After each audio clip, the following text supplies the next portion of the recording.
If you've ever worked in the kitchen, you already know how it is. The industry can either make you great or it can break you. Mathew Reeves has spent 20 years in this industry, where he started as a dishwasher, then a line cook, and now an executive chef. For a long time, he lived a lifestyle that too many cooks think is normal. Then he got sober, 7 years clean, and he doesn't just talk about it. He builds kitchens around it. Better systems, better culture, no waste programs, and true accountability. Right now, he's cooking for UC Davis, and he's partnering up with local farmers and teaching students that food isn't just about fuel. It's a story, a supply chain, and a responsibility to take care of your body. In this episode, we're going to go through the uncomfortable things. What kitchens get wrong about toughness, why do we think toxic behavior is still tolerated, and what it takes to change an industry that resists change. My name is Chef Ismael, and this is Chef Ismael's Kitchen Quest.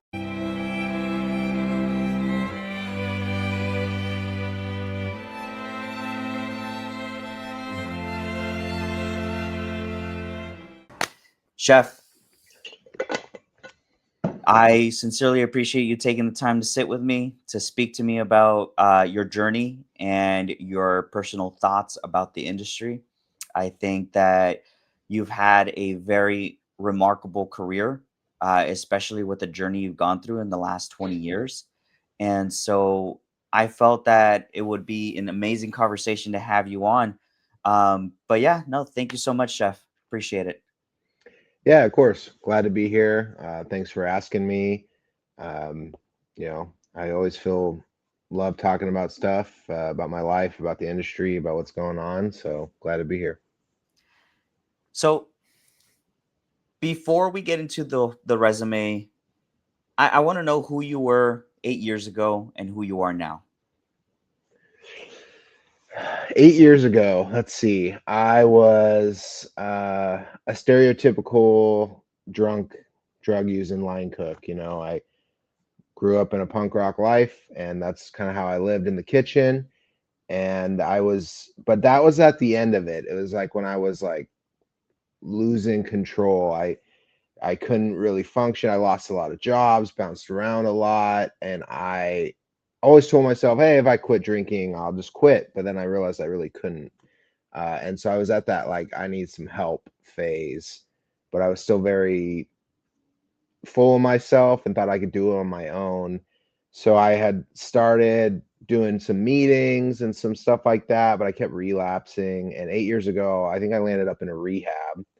It was a 8 month long rehab in Monterey, and I went through that. But I got out, and then I still like was like, I got this, and I relapsed one last time.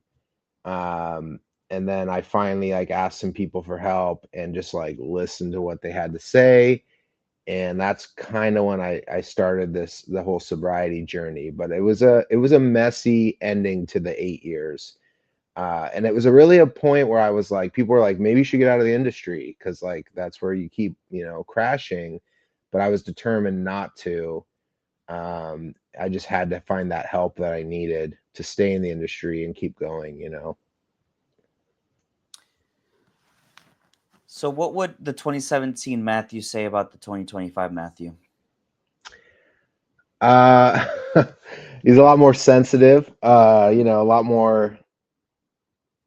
I was a lot more like cutthroat back then. And it was maybe because I wasn't in tune with myself, and I was a lot more shorter because I always felt like shit because I was hungover or like coming down on something, and I just wasn't as pleasant. I tried to be pleasant, but it was very like fake because I was just trying to get through it. So you'd probably look at the guy now and be like, he'd like certain aspects of him, but he'd also be like, that's not the way it is. And or like you're like a soft cook now or a chef, and it took a lot of like self work to get where I'm at and realize that like that place I was at is not a good place. It works for some people, but it's very self-destructive, and I think he'd be like 50-50 with me. Yeah, personally, like I think I've spoken this about this before.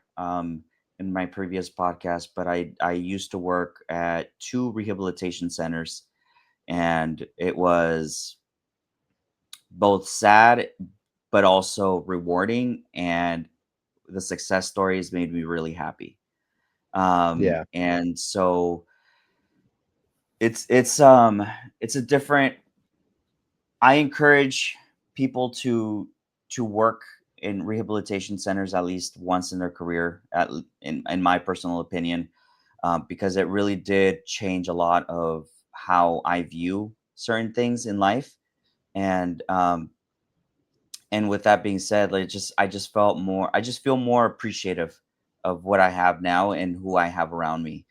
And so, you know, one of the things that I always told my friend too is I'm extremely proud of his sobriety and how he's continued to work on himself, you know, day by day. And I want to extend that congratulations over to you as well, because I know it's not easy.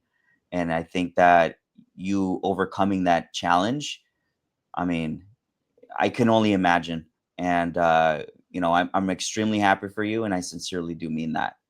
Um, so you started as a dishwasher, and the ditch can't speak.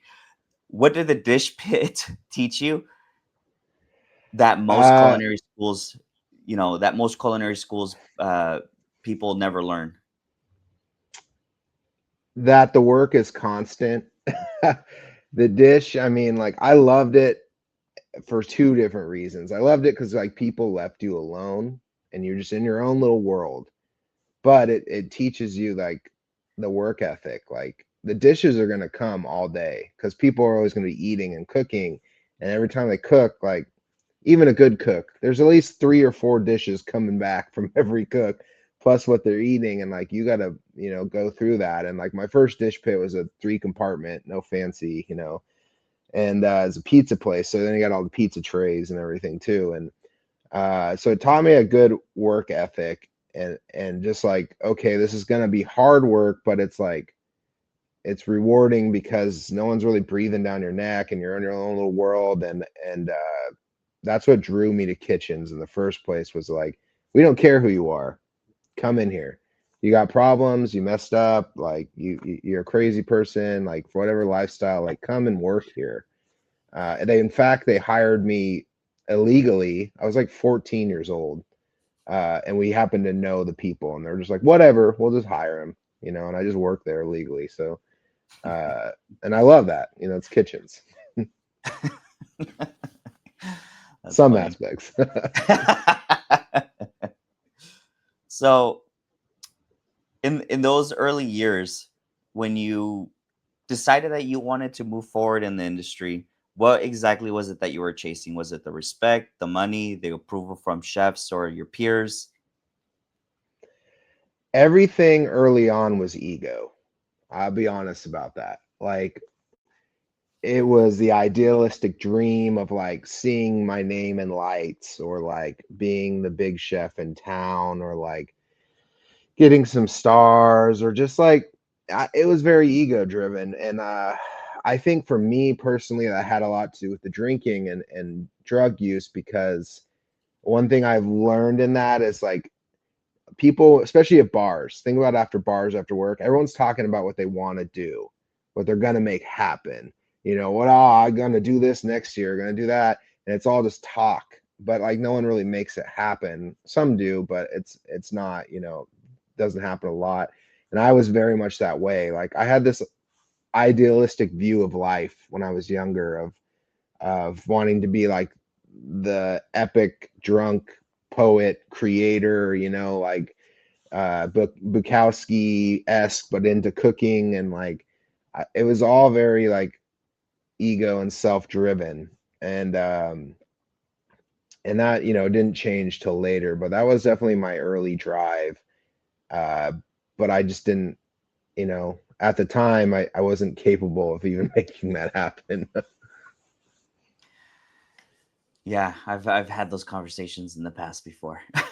Yeah. um, so Looking back now, what was the best and the worst kitchen that you've ever worked in, and why? Best and worst. I'm gonna say like most fun and best was a pizza place. Another one. I worked in Midtown, Sacramento. I don't know if I should drop the name, but No, no. it doesn't exist anymore. But Oh, it was like the owners just never came in, and we just like ran the place, and we like ran it until the 2 a.m. bar scene would get out, and we'd be open till like 3 or 4, just like doing big slices. mm. And it was just the most crazy chaotic kitchen because no one cared what we did. And like we would, we had a blast. We made it was a great pizza. Everyone loved it. But at the same time, like the owners would just like order kegs, and like we still wouldn't finish the old kegs. So we'd have to like finish the kegs by ourselves. After hours, we'd lock down the place. And we used to like skateboard inside and like do all kinds of crazy stuff, bring all our friends. And like it was great for the time, but it definitely like helped in my self-destruction because I was just like, once again, kitchens are validating to me that like you can be a party monster and still work and still like have this career, which doesn't pay off in the long run. But And what about your worst? oh, I thought that was like a two-part, like best and Oh, it was worst. a two-part? Oh, Okay, I wow. don't I know. mean, I don't know. uh no, okay, I changed a little bit then. Probably like one of the best, like best one though, but I learned the most was catering, honestly. Like high-end catering, wedding catering. I did catering in Monterey, like Pebble Beach and some places, like because it's very strict to the point, like food costs, precise plating. That taught me a lot. And I always encourage chefs to get into catering because it'll teach you a lot of that business aspect that you need to know too. But worst, man, worst. Let's see. I would probably say, oh, okay. I worked at a place. It was a music venue and a bar, and the food wasn't great, but I needed the job. The owners, they hired basically a drug dealer as a dishwasher, so they could have them, and people used to do their deals on my line as I'm trying to cook this mediocre food. And it was just like the most biggest shit show you've ever seen. Like, and I tried to even stay out of it a little bit, but of course I like dove into it too. And it was, I feel like I want to just like X that one out of the resume because like I didn't really learn much besides like diving deep down. Like the only thing I can say out of it is like I had a friend that worked there with me, and we were just talking about it the other day, and we both look back on that moment as like never again. Like it's a big, we warned people about it. So like I guess we did learn from it eventually, but it was a nightmare kitchen. It was like you'd go in to try to work on your line, and like the owners would be throwing up in the back and stuff. man, that's intense. Yeah. The you mentioned that you worked at Pebble Beach, or did a catering event at Pebble Beach. Like, what was that experience like? And for those who don't know Pebble Beach, can you give us a little bit of a background of what it is and what they're about? Real quick, if you're enjoying this conversation and you want more behind the scenes stories of the hospitality industry, don't forget to hit that subscribe button. It's free, it'll help us grow, and trust me, you won't want to miss what's coming up next. Now back to the conversation. Yeah, so Pebble Beach is a huge like golf course, but they host all kinds of food events and stuff too. It's in Monterey, Pacific Grove area, which, if you don't know, is very old money, rich old money. So it's very fancy. Um, and I worked for this catering company, and it wasn't like the main event at Pebble Beach, but it was like one of the big golfing events that was going on over there. And you know, outside catering like that is crazy because you cook in your kitchen or you set it up and then you drive out in your vans or whatever, and then like we would have pop-up kitchens. So like picture, your grill and your oven like plugged into a little propane tank in the middle of a field, and a little pop-up tent, and you got your hot boxes, and like you may have pre-seared some stuff, but you got to oven finish it all there and portion it all there because everything's got to be the right temp. Probably the biggest hardest things of catering is keeping everything at a good temp when you plate it and then get it out to the guests. And then especially with that high caliber of guests, they're expecting like high-end fine dining food on a golf field, outside with the wind in an ocean town, like so it's exciting, it's exhilarating, it pushes all your stressors. But I had a good, chef and team at that time. There was no like yelling or, putting people down. So like it was very encouraging, and in those moments you feel very like driven to do it. So I mean, if you ever go out to Monterey, Pacific Grove, you'll see the high endness, but check out, there the Pebble Beach area out there is pretty ritzy. Yeah. Yeah, I went out to Monterey to visit a family member, and it was a nice area. And it's always cold. Yes, yes, It's- so one day I decided to look at how much like it cost to play around a golf at Pebble Beach, and it was like expensive. I think it was like $500 a game, or per for 18 holes, and you have to have a caddy, and it was a little expensive at the time. Who knows what it looks like right now? I haven't checked since then, but yeah. I've seen chefs also do Pebble Beach events out there, and honestly, like I would love to even work in one, even as a cook. It doesn't even have to. I don't have to be the main, chef or whatever. I think just having that experience is enough for me to know what it takes to be in that space of the catering world like that. Um, but yeah, no. So I want to get into the turning point, your sobriety and mental health. Um, because that's something that you do talk about a lot on your social media feed. Um, and so I want to know, what was the moment that you knew you were done with the alcohol and the drugs? Uh, I don't know if there was an exact moment, but it just wasn't, the fun left, and I knew I needed to quit and I couldn't. And I started to I had a few seizures, DTs really bad. I was like hallucinating pretty much. And like I was drinking to maintain. Like I had to drink in the morning, I had to drink during the day, I had to drink, it was just to maintain the shakes in my life and like and to do anything. And like it wasn't affordable. I couldn't hold down anything. Like I was mentally was not doing good depression wise. And like I it's funny because I had a friend back in the day, and me and him used to raise hell together, and like he was just like me. And I saw him one day, and he was like healthy looking, and he had meat on his bones and a job and a truck and all this shit. And I was like, what happened? He's like, I got sober.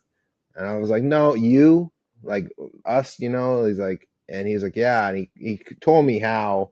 And I just kind of put that on the back burner. But it was a night I was coming home from work. I was riding a bike. I blacked out. I woke up in a ditch with the bike on top of me. And I was just like, I don't know what the fuck's going on. So I reached out and I called this person, and they started taking me to some meetings. But it doesn't like happen instantly, not for everyone. Some people it does, but because like I spent like 3 years relapsing. It was a very long process for me, but that's when it about started, and I knew that I couldn't do it by myself, and I had to get some help. So what was harder? Was it harder to get sober, or was it harder to stay sober in the kitchen culture that rewards self-destruction? For me, it was harder to get sober because my life was built around those two things. It was built around, the kitchen, and it was built around drinking and partying and using. Um, and they did intermingle, but they were also, if I wasn't cooking, I was still doing this. So it was harder for that because it was like a personality. It was like saying goodbye to a best friend. And I think that's why when people were like, you should leave the industry, I was like, no, I can't say goodbye to two best friends. Like I had to keep one, and I was determined to do that, to at least stay in the kitchen. So getting sober was harder for me. I got lucky because when I got sober finally, like, I was living in a halfway house, and someone else who was sober heard, about me. They didn't even know me. They heard through a friend, and they offered me a job out of restaurants into the corporate dining world.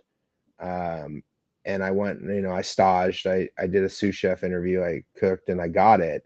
And that kind of like created a safer environment for me to continue my sobriety and continue into the culinary world until I had my, tools and life and strengths, settled in, and new healthy habits set in and stuff.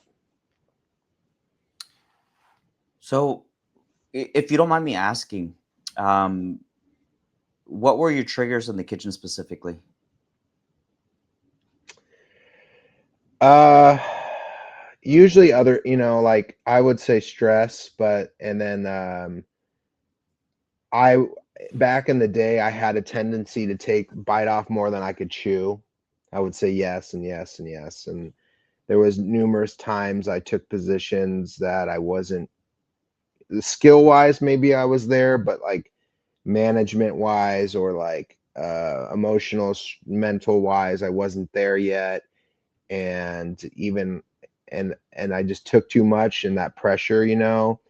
Also, like just being around people drinking all the time, like, so depending on the kitchen, it all sways in kitchens. Sometimes you have a lot of drinkers, sometimes you don't. Just being around that, and then like I would say those are the biggest. And in those early years too, I just like didn't have the tools to guide my own life as much. Like I was very my willpower wasn't as strong. Meant like the thoughts were there, but the actions weren't there, because those are things you have to train up, and like get better at. Yeah.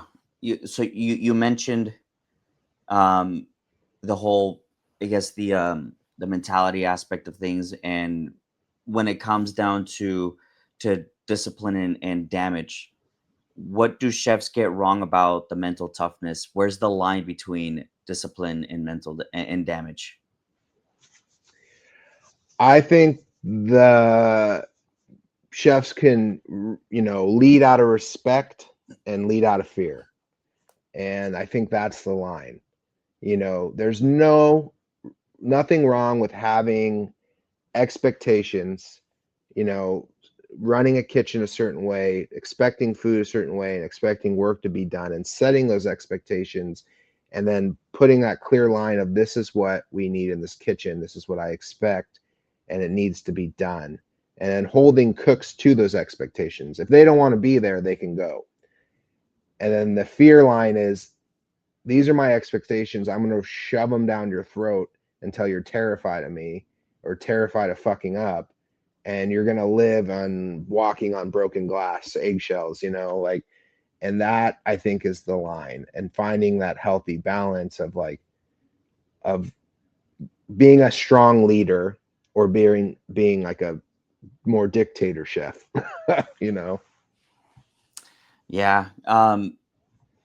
So a cook listening right now is functional but is falling apart. What are the warning signs that they're probably ignoring? Like, and I also want to ask, what's the first move that they can take within the first 24 hours in order for them to get out of that rut? Well, I mean, warning signs is not taking care of yourself. Are you sleeping, eating, drinking water? Like taking care of your essential health. And like for me, that looked like my sleep habits were messed. My I didn't take care of myself food wise, and you know, even like sometimes you're like, screw it, I won't shower for 3 days, like because like you don't care. You're just like, it's being in tune with yourself and your emotions, and like, and your mental, and just like, are you feeling depressed, are you feeling these ways? And I think the biggest way to get out of that essentially is to talk, communicate, speak about it.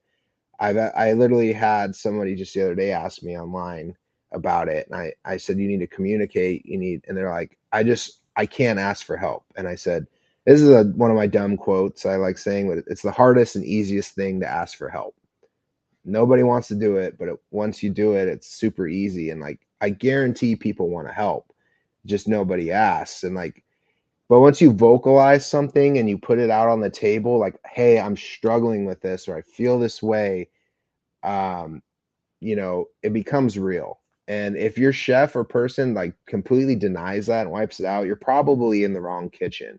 Yeah. And you need to find a place that, you know, not they're going to baby you, but they're going to help you get those situations fixed. Because, you know, it's like, you take care of your cooks because you expect things out of them. And if they're healthy cooks, they're going to do a better job, you know. So I would say listen to yourself and communicate those issues. And maybe it doesn't have to be your chef. Maybe you communicate with, look to a coworker you might see, like, man, they really seem like they have their life together or something good, you know. Talk to them. Be like, hey, I feel this way. Like, how do you do it? You know. But I think communication is the first thing, because so many of us are taught just to shut it up inside. And then all it does is fester and pops one day in bad ways. Yeah, no, I couldn't agree with you more on that. And I really love that quote. um, the I think the whole aspect of asking questions or asking for help, I mean, it can be a little difficult because a lot of, the industry is prideful, full of prideful people, and there are, I think I mentioned this early, in one of my posts where it's okay to ask for help, and we can't do it all ourselves.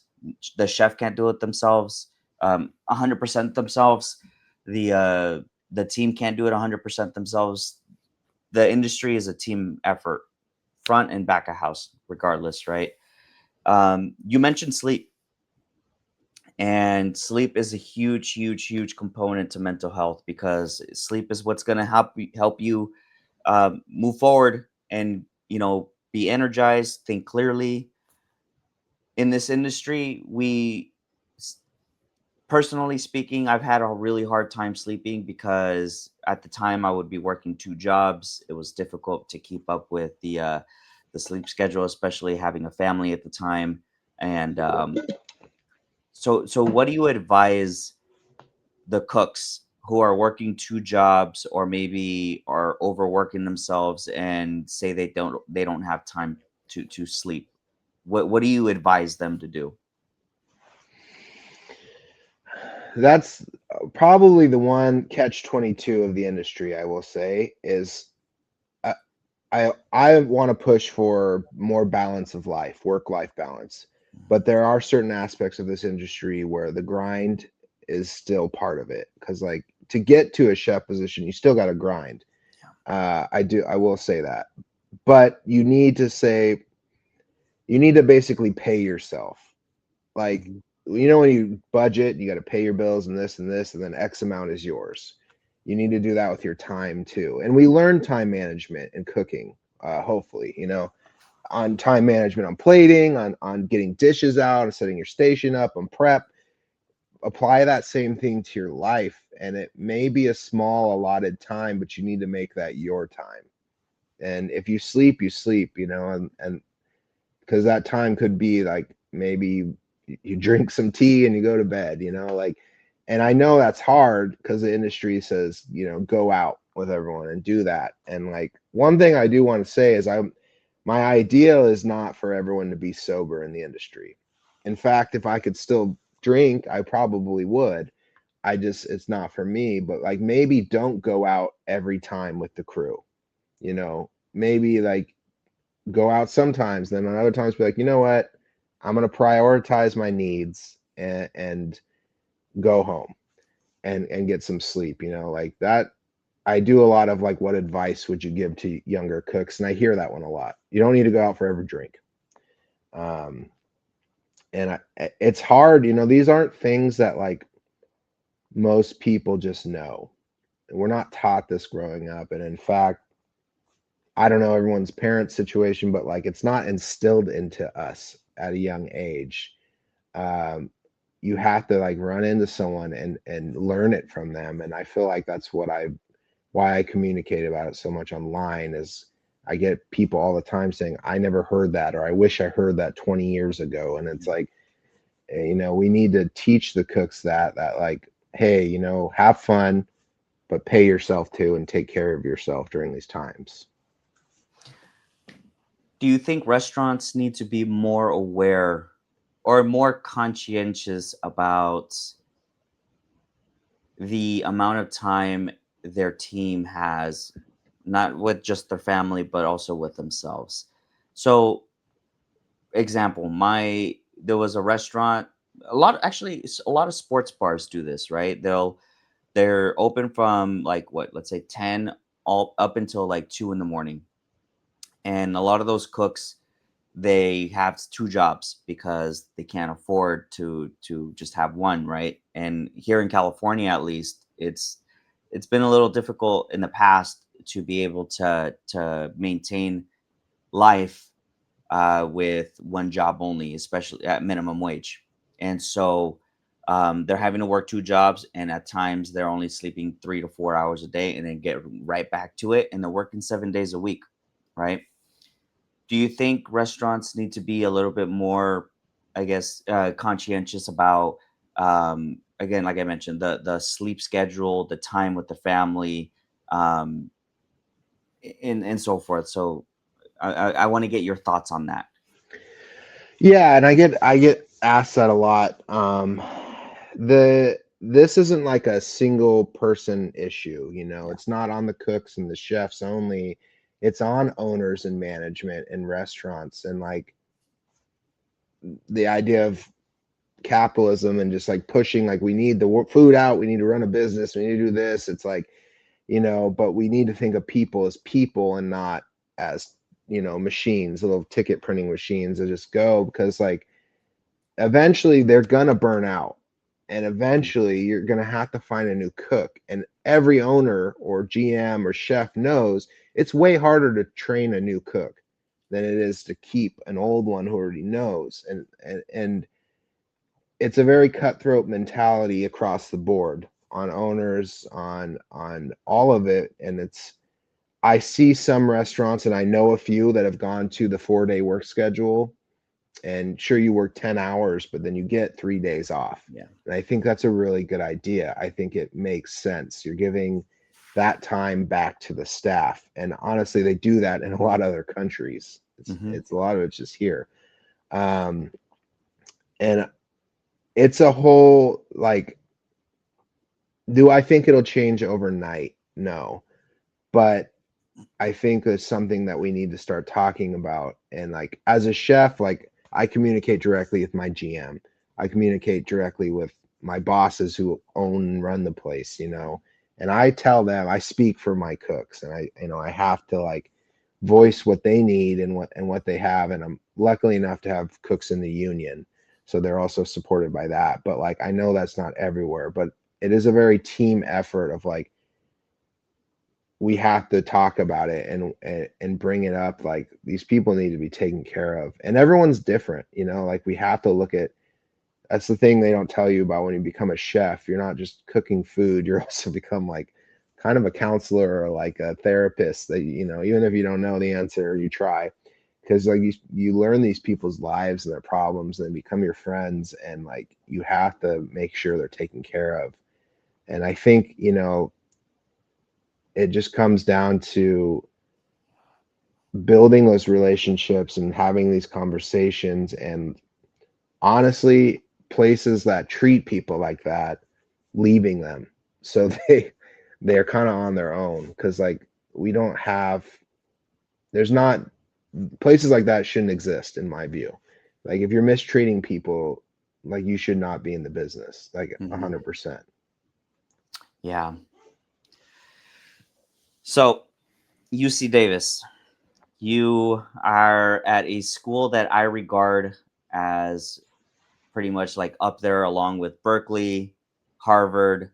So one of the top schools, at least in the nation, in my opinion. All right, right? I think it is. It is, yeah, it is, Okay. especially for, like food science and agricultural and stuff. Right. So, and on top of that, Monterey, up north, a lot of farmland, a lot of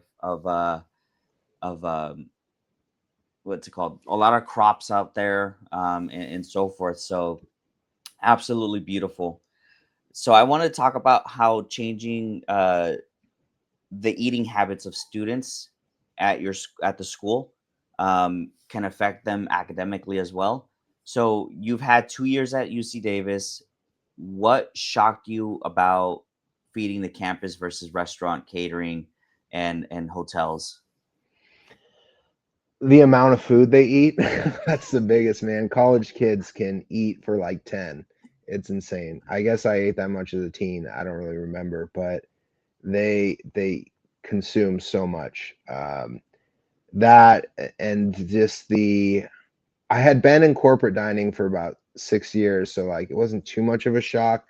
But I mean, a lot of the eating habits of some of the students, you're like, dang, how do you survive on that? Like kids be like, get 3 scoops of ice cream, an omelet, and like 6 donuts for breakfast. It's um, and I'm like, I couldn't. I mean, maybe like I said, in my 18, I could do that, but so that was probably the biggest surprise was the amount of food we were going through. Because like I fed some pretty big places, but like when I say we feed 3 to 4 thousand students a day, it's more like you're feeding like 8,000 because how much they eat. Hmm. So what was hard? What's harder, the quality or the scale? Well, I would say the scale because I've worked at other corporate places where the quality was the issue, and UC Davis really isn't. Of course, the kitchen I'm at now is especially, but like there are some of the dining commons. The kids just want chicken strips and cheeseburgers and things like that. They're kids and French fries. Uh, but there are kids that are students that really want to eat. And so quality isn't an issue, at least for there. So it's the quantity. And that's a lot for a lot of people that, to figure out because like, a restaurant, you'd be like, man, we did like 400, 500 tonight. And, you went through, so what, 400 4-ounce pieces of meat or this or 5 ounce. And like, for me, it's like, okay, I need 600 pounds of this one meat for the day, or more. And so like it is the quantity is I'm glad I went to catering to figure out those math and business skills. And that's actually what I went back to culinary school for, just the business aspect. Mhm. So it kind of helps out with that a lot. Yeah. Um, so so you mentioned about the feeding the quality of the food, right? For the students, and you're changing how college students view food. What's the biggest lie that students believe about food? Hmm. Biggest lie. Um, well, I think one of the biggest lies that we're correcting is that institutional food sucks, Mhm. that it's low quality and it's poor. And I get why. I was a traveling chef around the US, corporate traveling chef, and I worked a lot of big places. I don't, say them all, but a lot of them are just Cisco. It's like Mhm. rip the box open, throw it in. There's the chicken and stuff and beef is coming in from places, but like it's a lot of that. And I think that's the idea of campus food, of institutional food, of corporate food. And the kids who come or students who come to UC Davis see our food and the number one thing said is, this is unlike any food we've seen on any of our tours. Like, we literally just had some people from the CIA come, the Culinary Institute of America, tour our unit, and they're just like, these are recipes you find in restaurants. Like, what is going on? I'm like, well, that's what we do here. We bring real food to these kids.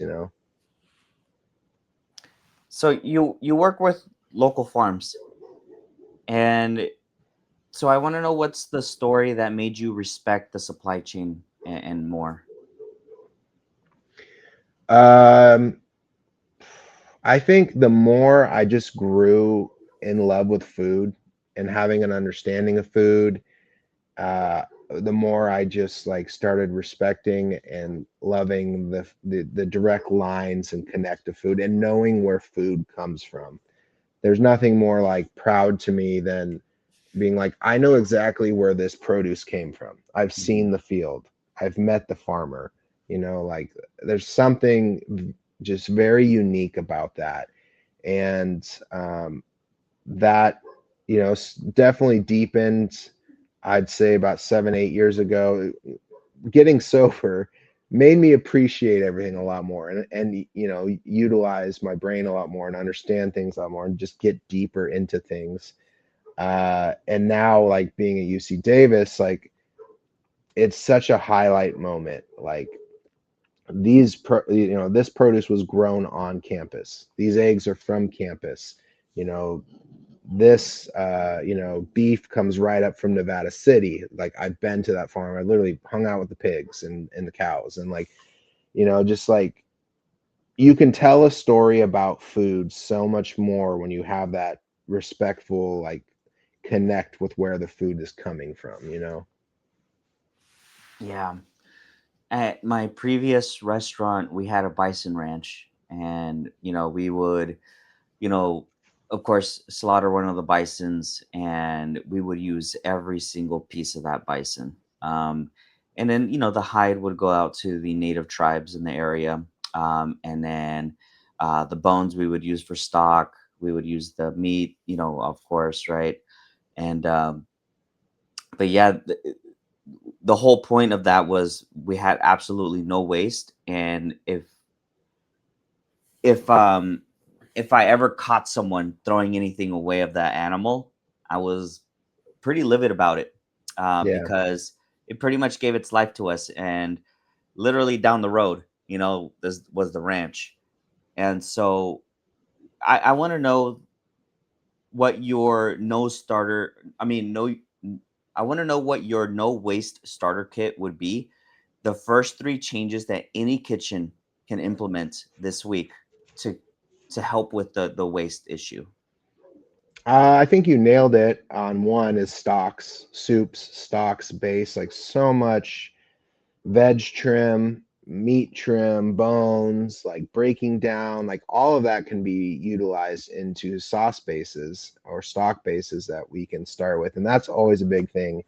Like, drives me crazy when I see someone start to throw away cilantro stems or something, or parsley stems. I'm like, that's where the good stuff's at. Hmm. That's a big one, but you know, that one also is communication and education. It's like, people take what they need from a thing and then they throw the rest away. And we're so, like, used to that. And we need to have those conversations to you know, teach, how not to do that. And in my kitchen, we do a lot of, like, if we do chimichurris or sauces or sides, like, a lot of it's the end pieces, because you're dicing it up real small. And like, I think that mainly falls on the chef, creating that environment, um, and teaching those habits and structures, and then your cooks, like, instilling that in them so they carry it with them. That's, like, definitely one of those things that are just not known. But it's also that falls under knowing your food cost, your portions, your plating, like, all of that stuff down to a science. Because if you don't understand that stuff, you're gonna have too much product, or not enough, or their plating's gonna be off, or your whatever's gonna be off, and you're gonna have to either use it or lose it on those. And so, like, I think it teams into those three things, like, showing them how to do it, you know, creating that culture of using everything, and then being on top of your orders and your numbers and your game. So I want to get into the controversial questions. It's something I always ask all of my guests, and I just wanted to get their 2 cents on it. So we just got done talking about the waste aspect of things, and so I wanted to get to asking you about, is local sustainable sometimes just marketing, or while the kitchen still waste like crazy? 100%.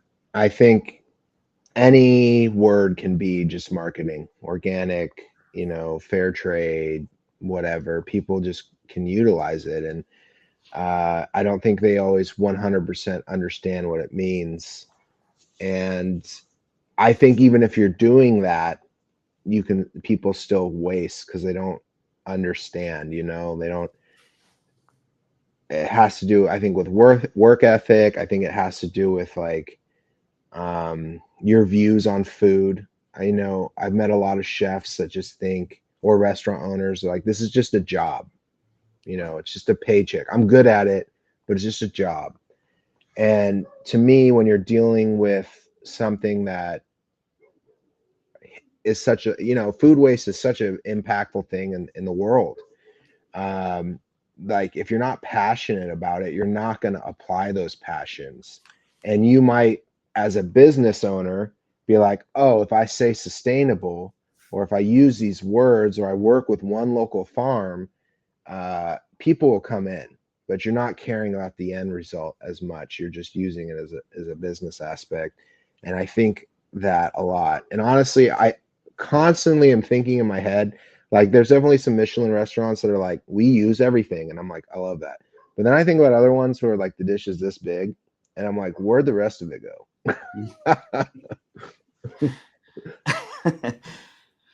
Yeah. Like, you didn't order it that way. No, that's true. Um, so speaking about the chef, if a chef is brilliant but abusive, should they be pushed away out of the industry? I get a lot of shit for this one, but yeah, I think they should. I think we're at that stage in time where these conversations need to start happening, and those people need to be pushed out.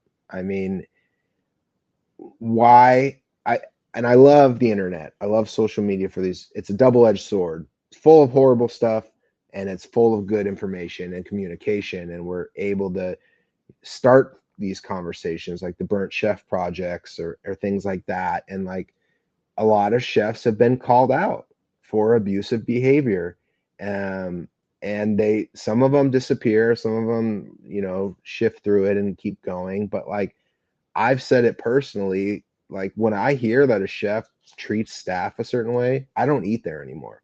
And I'll tell people not to eat there anymore, because I don't care about your food at that point. I'm sorry. There's another good dish somewhere else. I can go get it. And I care more about how the staff is being treated, and people aren't being exploited or abused. Yeah, no, you made a good point. There's other good food out there that you can try. You know, so I wanted to get into I guess the closing thoughts.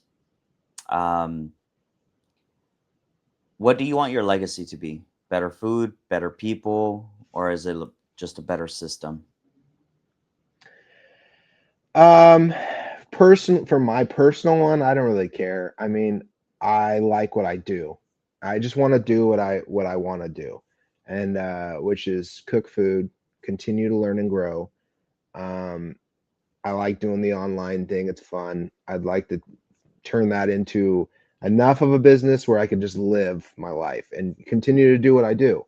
I don't want to be a rock star. I don't want to be world renowned or anything like that. And that's for me. But for like continuing on, I would love to see a change in the industry. I would love to see people treated more humanely, and mental health not just be some like balked at thing, and like and people who need the help get the help, and those tools and environments to be there. I recently did like a poll online about, mental health and why is it such a taboo in the industry, and a lot of people responded, if people got mental health help, the cooking industry wouldn't be here anymore. And I 100% do not agree with that. Yeah. I think we would have better food. I think we would have better restaurants. It's just because the system's broken doesn't mean the people need to be broken. Like, we fix the people, we fix the system can still run. Like, our industry can still thrive. You know, we I've met so many healthy chefs and cooks that do wonderful jobs, and like myself included, like 7 years, no booze, no drugs, still doing the thing. It doesn't just stop. Like, so that would be my main legacy, and just like a better industry for us all. If you could speak to every owner or chef who still believes that fear is the best motivator, what would you tell them?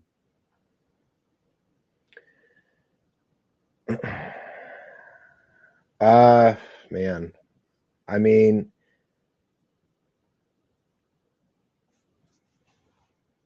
it's hard to say because a lot of it would be in one ear and out the other.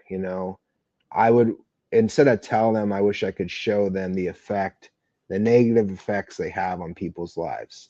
Um, the mental damage, the mental health, the PTSD, the bad systems instilled in people. And maybe if they could get like a little like Christmas, what's the Christmas movie where you can see inside the people's thoughts, like Christmas Carol, Yeah. like to see like how they're affecting these people. Like, they're like looking at the dish and how it's nice, but they're not looking at how the treatment of the people. And for the reason why I say it's one ear out the other, because people don't change unless they want to, and unless they're willing to. And like most people who are that way because of how they were raised, or something happened to them, or somebody instilled that into them. A lot of it is passed on behavior, and they're not going to take a look at that behavior or self until they're willing to.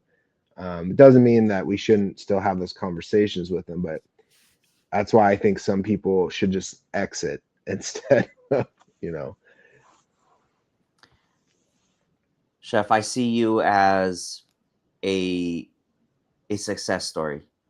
You are definitely an inspiration to a lot of these cooks and chefs like me who look at your work and who have seen what you have been doing in terms of your career uh, and being very open about the struggles you've had in the past. I would like to ask you, what's one message to the cook who thinks it's too late to change? What advice would you give them? It's never too late to change. I'm not saying it's not going to take work. I'm not saying, it's not going to have to change things in your life, but it's definitely never too late. Like, I was one of those cases where when I got sober, so finally people went, there's no way in hell he got sober. There's no way in hell. Because that just wasn't in my life. Like it was so ingrained in me that like people just couldn't believe it. But that's become such a inspiration now later that people reach out to me because they're like, if he got sober or changed his life, then we can too. And I know I've worked with cooks in their 60s who've gotten sober. I've worked or gotten their lives together. It's not just sobriety, but it's just like started focusing on mental health. One of my favorite things I hear from cooks, I started doing therapy. I'm like, that's great. That's great because that means you're getting in tune with yourself. And there's never too late to do that. It's never too late. The whole can't teach an old dog new tricks. Like, no, you can't teach someone who refuses to change new tricks. Like, you yourself can learn anything you want. And I think if that's one thing we can take from this industry is like, it takes hard work to be in this industry and to grow.